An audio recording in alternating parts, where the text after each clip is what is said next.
suppose I'll start then.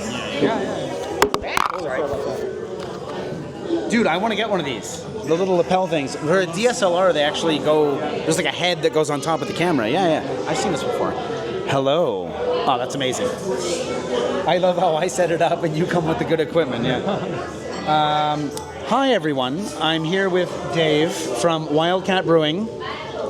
Hey guys, Dave here from Busan, Wildcat Brewing. And so, just to start, Wildcat, why did you name it that? What's with the Wildcat name? So I used to raise a pet cat who passed away a few years ago. But my condolences. Yeah, lots of cats in Samyeon, lots of cats in Busan. But actually, I just really like cats, and I used to raise a cat. So kind of from that, no real deep meaning to it, really. But it means something to me for sure. Yeah, my family and I we go out and feed the wildcats, and we'll bring the little things. Yeah. So as a cat lover myself, amazing. And so Busan, you mentioned that your brewery's in Busan. Did you always live in Busan? Did you move to Busan to open the brewery? Like, why are you in Busan specifically? Yeah, so I used to live in the U.S. I was born and raised in the U.S. I lived there up until about 7 years ago. I was living there.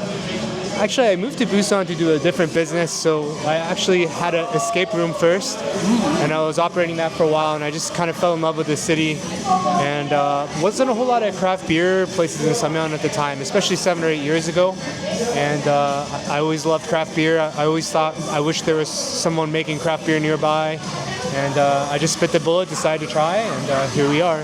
3 years since we opened, and I'm still... Actually, that's true, yeah. Like, the breweries, like, as far as Galmegi and Gorilla goes, they're in, like, the super touristy, beachy districts. But no, Samyeon is known for its nightlife. But you're right about not having its own distinct, like, craft brewery there, yeah. And so as far as, like, opening your brewery, what were some of the growing pains that you... Like, okay, well, first, how many years has the brewery itself been operational and, like, selling alcohol? So we opened our pub right before the COVID time restrictions, so it was pretty brutal. We've been open for about 3 years, but usually they send out an engineer to help you install the brewery equipment, but they couldn't send an engineer out, so I struggled with stuff like that for a little while. So we didn't really have beer on tap till maybe about 6 months after we opened. So we've been making beer for about 2.5 years. We've been open for about 3 years, and it was very challenging for the first year or two, especially because of COVID. Right. Okay, I'm going to come back to that.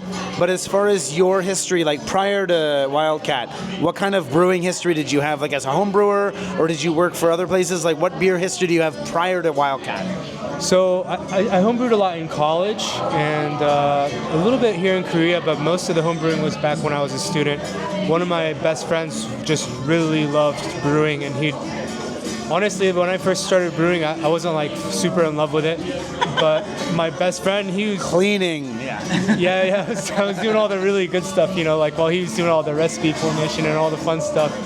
But no, he had a big impact on my life. Like he shared his passion with me, and it's kind of funny how it works, because when I was hanging out with him and brewing with him all the time, I didn't really enjoy it until maybe a couple years after I moved away. I couldn't see him anymore, and I kind of picked it up on my own. Sounds like expertise to me. Yeah. Now that you become good at something, right?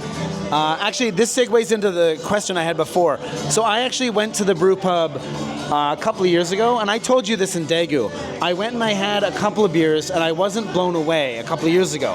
However, I've been drinking his stuff recently, and I don't mean recently like now. I mean like, if I had those beers 2 years ago, I had your beer like a year ago, plus a year ago less, and these are really good. I've had a couple of today, and they're really nice. So like, I guess that leads into like, as far as opening a brewery, what kind of growing pains or like, oh God, it must be difficult to come from, I have a recipe and it's good for my friends when I homebrew, to actual commercial production. So like, what's happened since you opened to now in the way that you make beer, or changes that you made, or things you've learned along the way?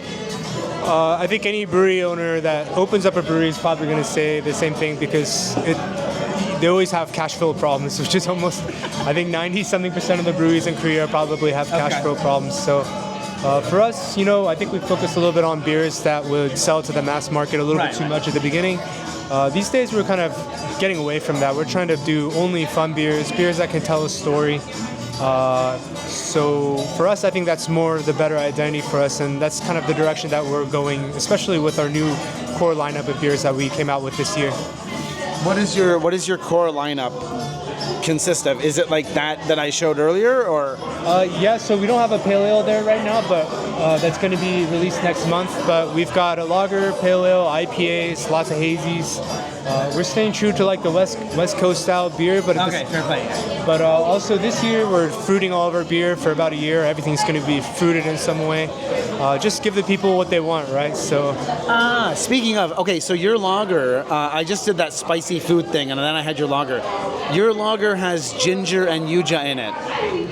What made you put that in? Was that to like differentiate in the market, or is this something that you like yourself, or what led to that? So we're just exploring with new ingredients, trying to make exciting beers that aren't in the Korean market right now. Mm-hmm. And yeah, yuja and ginger is like a pretty good combination, especially maybe in the US, ginger would be kind of weird, but a lot of the older generation people are really familiar with ginger. So yeah, the lager is pretty good because it's not really like a traditional lager, but it still has like that Korean traditional like flavor still inside the beer. Canada Dry, you're talking to the right guy. Yeah. As a ginger ale fan, yeah. Okay, so I left my notebook at home. I don't remember my questions exactly, but not this year, but last year at Osan Beer Fest, I was walking down. I didn't know him at that point. There's this tall, imposing, handsome man with aviators on, and I looked at the board of beers, and there was one that was like AI-inspired recipe IPA. And that was, okay, so two things. What inspired that? And I think it was also a collaboration beer, is that right? Okay, so can you tell us about that? I don't know if you'll find one these days, but I am curious to ask Dave about this.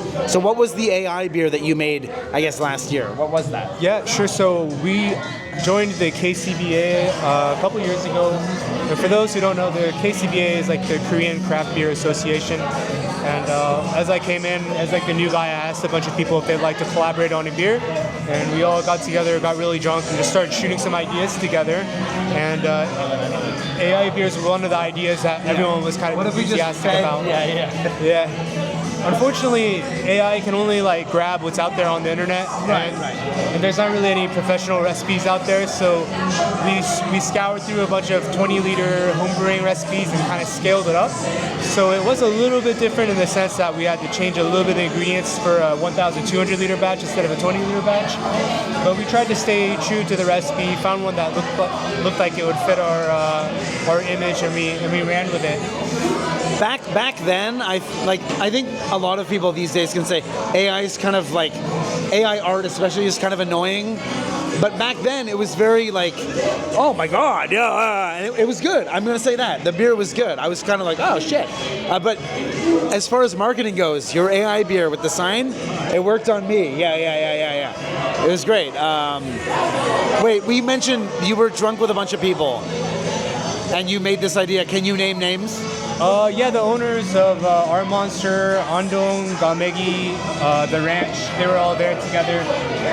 Fred, I see you. Okay, so what are the guiding? I have two more questions. What are the guiding principles of Wildcat? You have your beer, you do what you do, but what guides the process? What are your kind of like never break rules or guiding principles? Yeah, we're always trying to make beer that has a really good story, which is kind of what we're focused on right now. But if there's any kind of guiding principle, we just want to make fun, exciting beer with new ingredients, not using bad ingredients, only good ingredients. So thank goodness. Yeah. Okay, so you said your beer wants to tell a story. I gotta dig in there. Like, I don't want you to go on about an hour, let's say, but if there was a beer that you had that had like a story to it, like what beer would that be and what story would that be? Can you give us an insight into that? Yeah, sure. I mean, I think the Wildcat Lager or even the Pineapple Hazy is probably a pretty good example. We stay pretty true to like California style beers, but at the same time, we're doing a pretty good job mixing in like the Korean, the influences into our beer as well. So at this point, I don't think it's really like a West Coast beer or a Korean beer. It's kind of somewhere in the middle, kind of like a fusion beer. And definitely using things like yuja and ginger, For our pineapple hazy, we kind of follow the trends of just making really juicy beer, which is kind of trending here in Korea right now. But at the same time, the types of hops that we're using are definitely still reminiscent of like the West Coast. Actually, yeah, question. I actually took your pineapple beer first when I was sitting over there. This is before, actually, I saw you and then I came in and then you came back.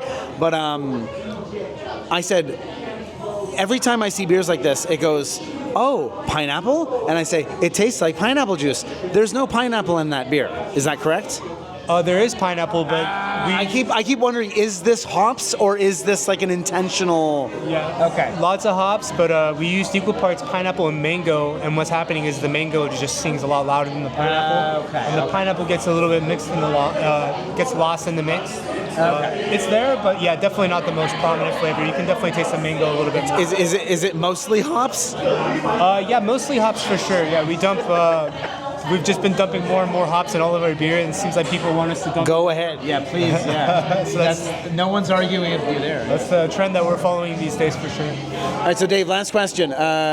Wildcat, as far as like let's say 2030 goes, it's 2030. Craft beer's exploded even more than it has now in Korea. Where do you want yourself to be as far as like just anything? I'll leave it very open-ended here, but like Wildcat in 2030. What do you want to be? What do you want to be doing? You know, if people can just get excited about trying new beers and we can have some part of that here in the Korean craft beer market, I'd be more than happy. It's been 3 years, but we're still learning a lot and we're still pivoting a lot with our direction, and hopefully we can just make beers that they're pretty new, all things considered. Yeah. Hopefully beers that people can get excited about. Being new has its advantages too. You can, there's room to, yeah. You're not Magpie. No, Dave, I thank you again. This is not my mic. I have my shitty phone with some shitty tripod from Daiso. Cool guy Dave over here brings, well, I can't show you the camera, but yeah. Again, thank you, A, for your time and for the equipment. Yeah, this is amazing.